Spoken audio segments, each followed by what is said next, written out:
I'm gonna run this town tonight, folks. Rihanna had, or is it Rihanna? I know there are different ways to say it. I don't know which one is the proper way. My apologies, but Ella is a freaking billionaire. And there was this photo. I don't even call it a meme. I just call this like a epic photo. I think it was from Run This Town. I believe was the name of the song, but it had Jay-Z, Kanye, and Rihanna, and it was like this song hits even harder because all three of these individuals are billionaires. So just congratulations, first of all, that's phenomenal. But on top of that, I just feel like it's very, very impressive because of the fact that this just goes to show when you're in the pocket, when you are in your lane where you feel like you're a success and you're actually making the money to prove it, you don't have to do what the masses tell you to do. Like, this article is from Forbes, and it says, like, towards the very bottom of the article about how fans are, disgruntled due to the fact that Rihanna used to put out an album each year. Yeah, the only complaint some fans may have about her career as a fashion and beauty mogul is it keeps her busy.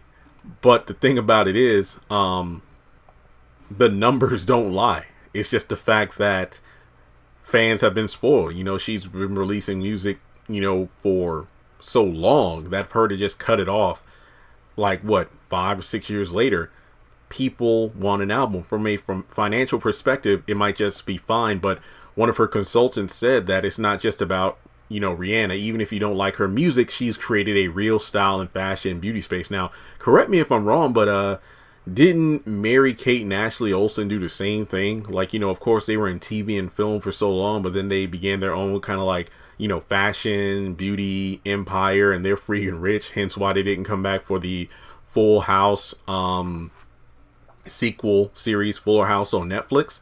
So it's like the late John Witherspoon said in an interview about, Chris Tucker going back to the Friday films. Chris Tucker won't go coming back for no Friday film. He signed those deals making millions of dollars doing the Rush Hour movies and whatnot. He wasn't coming back. Hell, if I was making that kind of money, I wouldn't have come back either. So to be fair, it's kind of like the Tyler Perry argument. He needs writers. He needs this. He needs that.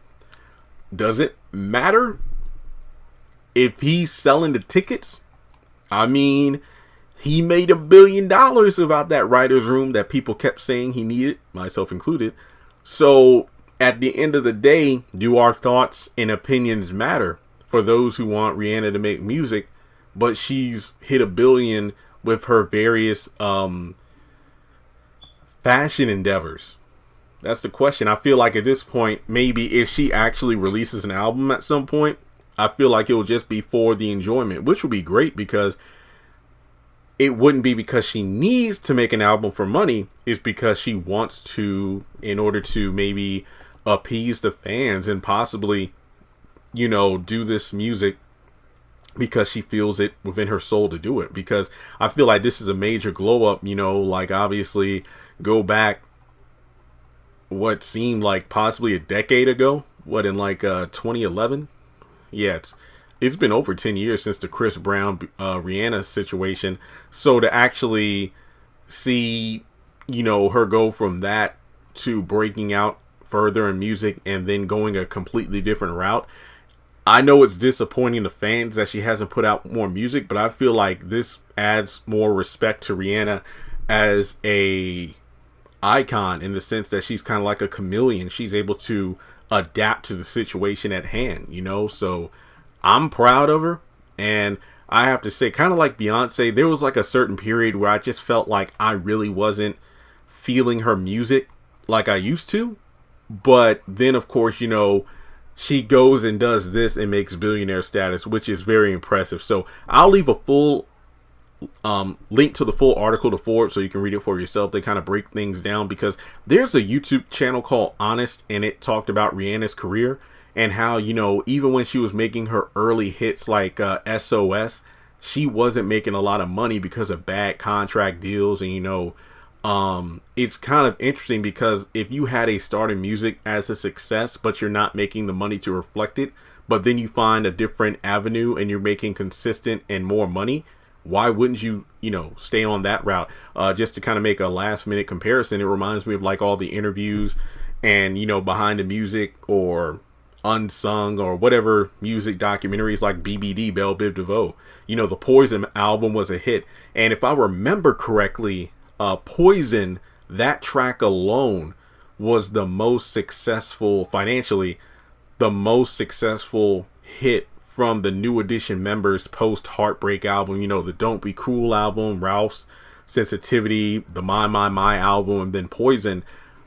Poison was the biggest hit of all. Of course, it didn't win a Grammy. I think Every Little Step makes Bobby the only member of New Edition with a Grammy.